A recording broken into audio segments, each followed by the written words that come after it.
they're selling, books or recipes or whatever, or some accessories or, art. And so, yeah, people have created entire, stores. They get a lot of traffic and build up a lot of followers there. But this is a really cool way if you have stuff to sell. You can do that with your CDs, with your merchandise, and it appears right on the image, the price. Right, and if you are making merchandise that's not specific band, we've talked about this, where like you have, let's say, a phrase. Remember, the infamous one I always talk about, the Dropkick one, Yes. or more recently, the Dog Ate My Homework thing. If you have big phrases on the front of your shirt and then you have like your band name on the back or your web address on the back, but it's not necessary. In other words, somebody that has never even heard of your band might want to buy this. You could create a store and put images and prices right there on your Pinterest, or show fans and cool people wearing your apparel, which is really cool. Right. Another general concept I just want to throw in here that occurs to me that it really deserves mentioning when it comes to, choosing your social media sites. So it really has to be an overlap of two things. To me, primarily, you've got to choose those two or whatever or three prominent sites that you use based on your communication style. So if you're real strong with video, you obviously want to have YouTube as one of your main sites. If it's audio, you want to do podcasts. If you're spoken word audio, at least.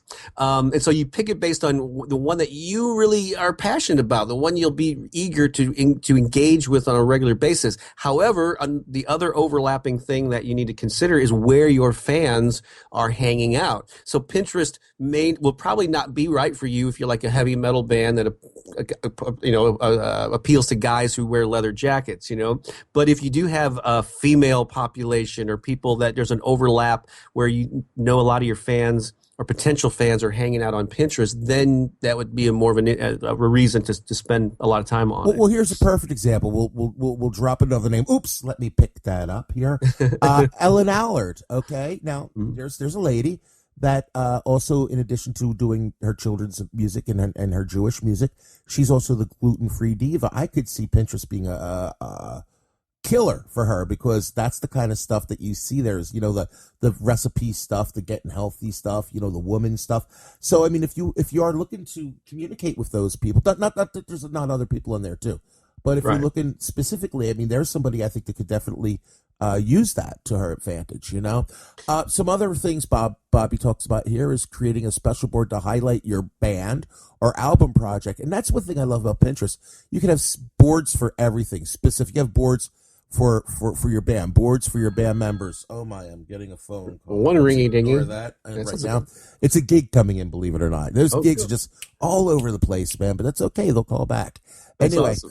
Or you'll call them back. No, call me, man, because I'm in demand. That's hard to get. That's right. But I found out. It's really funny. I found out the more booked up I've been getting, the more bookings I get called for. It's crazy, man.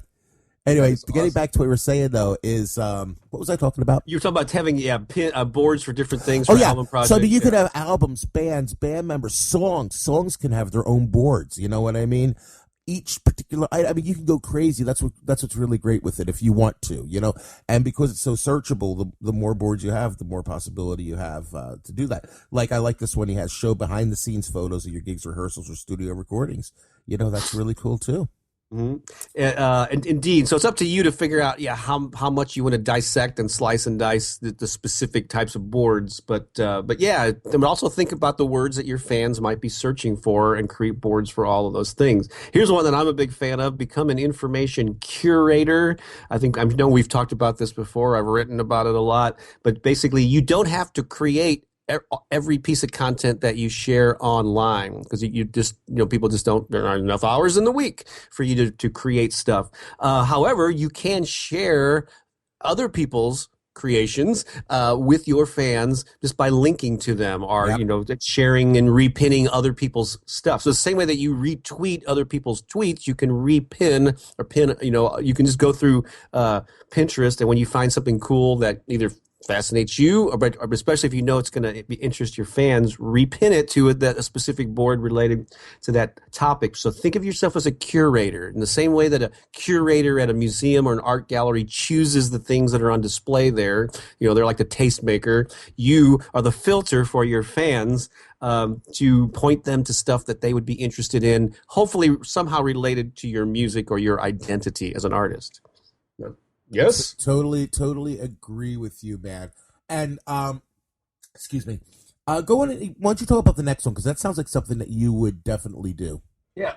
So earlier I mentioned that you can, from one piece of content, you can share it on multiple platforms. So let's say that you have a blog, because he's got their highlight old content on your blog. So you post a new blog post, or post a new video. You embed it on a page on your website. Well, that's not the only place that you can share it. You should post a link to it with a description on Pinterest, on Facebook, on Twitter, on Google Plus, maybe on Instagram, wherever you're hanging out. You can again have exposure across multiple platforms. And so yes, that's another thing. Think about repurposing and spreading it far and wide. Right. And if you were to go ahead and check out Bobby's blog, I'm sure we'll have a link to it here, his Music 3.0. He talks about a website or a service called Pingraphy, I think it's called,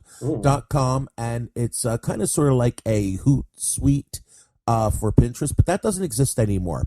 If you click that link, it actually takes you to Viral Tag, which might be the same company, or maybe they were bought, but it's essentially the same thing. It's, one of those scheduling devices that actually helps you to, sit down once a week and schedule your Pinterest posts too, which could be useful. Yeah, so it's now called via viraltag.com. Viral Tag, yeah. Mm-hmm. Create seasonal holiday boards that relate to your band. That's a big one on Pinterest. That's a no-brainer. Yeah, holidays, New Year's, 4th of July, whatever that is. Especially if you have songs or concert series or albums or anything that's holiday related, throw it up there with other holiday related stuff. You know what I mean? Mm-hmm. And I gotta tell you, people love repinning. That's the other thing. Try to be repinnable. All right. And what I mean by that is don't just post up something like, it's the same old thing we always say, buy my CD. You know what I mean? Right. Like me, when I was doing those short, silly songs, I would find the most unusual photos I possibly could that would get people's attention. And people would repost my pins because the pictures were strange and cool. But when they would repost the picture, my song went up with it. Yes. And so that's really important. So be repinnable. And also be retweetable. And another phrase I just wrote down was be share worthy.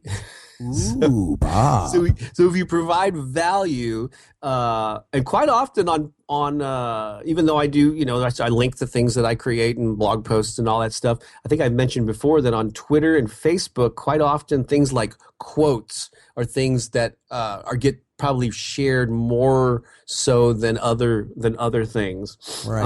Right. So the last few things here, we can just kind of mention them because I think they're pretty obvious. Create a board that tells the story of the band and communicates your core values, like a history of the band board. That's cool. And I love this next one, Bob. Oh, yeah.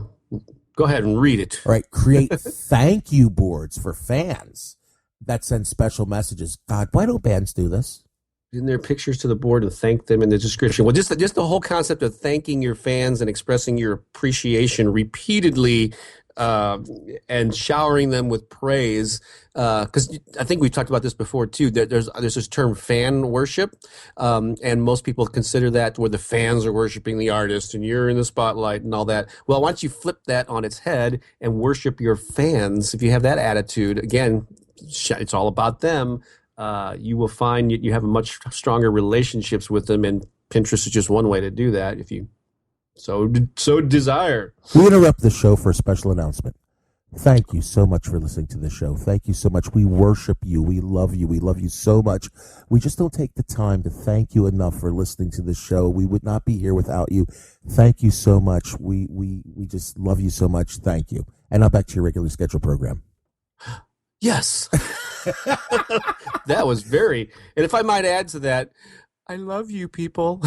And you know what? I know we're laughing, but God, do we love these guys or what? Seriously? Oh, absolutely. Man. Yes. All Mr. right. or Mrs. Listener. You are, I mean, why, otherwise it'd just be you and me. We could just get on the phone and talk to each other. But no, we're doing this for an audience, and we hope that we're inspiring you and giving you ideas that you can use. And we love hearing your feedback of something that you've used. And we've seen that in your Facebook group, or somebody took, like we did something like a year ago on Twitter, and I forgot his name, but he took our ideas and Brandon really ran Gibbons. with it. Brandon Gibbons. Yeah, and so that was really cool to hear. And I think you and I had forgotten that we even covered that topic and made us that suggestion in a episode we did on Twitter. But it's a gift that keeps on giving. That's right, man. We've forgotten more about marketing than most people will ever know. But anyway, yes. Let me just kind of add again. I keep coming back to this, but whether or not, it doesn't really matter if you're interested in using Pinterest. The thing I really want to get across is start thinking more visually when sharing and marketing and connecting with people online. And so always ask yourself, how can I represent this visually? Instead of just putting a text thing about, we're playing this Saturday night or whatever the thing is, or the new album, create visuals, take photos. It's so easy to do with your phone. And there's so many ways also to create. There's websites like PicMonkey, Canva, which is Canva.com. I actually use PowerPoint. If anybody has PowerPoint, I just pull an image in and I can overlay graphics on it, and add drop shadows and all this stuff and spit out an image of it. And so there are all sorts of ways that once you learn the tool, whatever it is, you can just quickly throw together a photo that you've taken, add some text to it, and those things get noticed a lot more on all of these social media sites. So think visually. Absolutely. In fact, let's drop another name. Oh, let me pick this up here.